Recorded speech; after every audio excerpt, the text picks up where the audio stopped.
வணிக வாகனங்களை ஓட்டுவதற்கு வெளிநாட்டினரை சட்டவிரோதமாக பணியமர்த்தும் முதலாளிகள் மீது கடுமையான நடவடிக்கை எடுக்கப்படும் என்று சாலை போக்குவரத்து துறையான ஜேபிஜே எச்சரித்துள்ளது.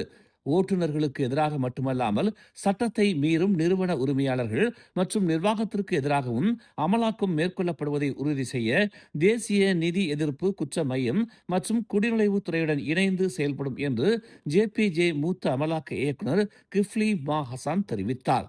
உள்ளூர் முதலாளிகள் செல்லுபடியாகும் உரிமங்கள் இல்லாமல் வெளிநாட்டு ஓட்டுநர்களை பணியமர்த்திய வழக்குகளின் எண்ணிக்கையில் அதிகரிப்பு இருப்பதாக அவர் குறிப்பிட்டார்.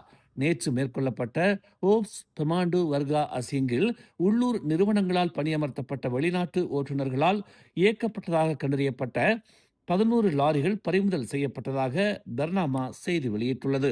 சம்பந்தப்பட்ட பெரும்பாலான வெளிநாட்டு ஓட்டுநர்களிடம் ஓட்டுநர் உரிமம், தொழில் உரிமம் அல்லது பொது சேவை வாகன அனுமதி இல்லை என்றும், மேலும் கனரக வாகனங்களை ஓட்டுவதற்கு சோதனை அல்லது பயிற்சி பெறவில்லை என்றும் அவர் கூறினார். மேலும் செய்திகளை தெரிந்து கொள்ள தமிழ் மலர் இணையதளம், தமிழ் மலர் செயலி மற்றும் மலர் டிவி யூடியூப் சேனலை வலம் வாருங்கள். எங்களோடு இணைந்திருக்க மலர் டிவியை பதிவு செய்து கொள்ளுங்கள். உறவுகள் மகிழ்ந்திட விருப்பம் மற்றும் பகிர்வு சேவையை சொடுக்கிடுங்கள்.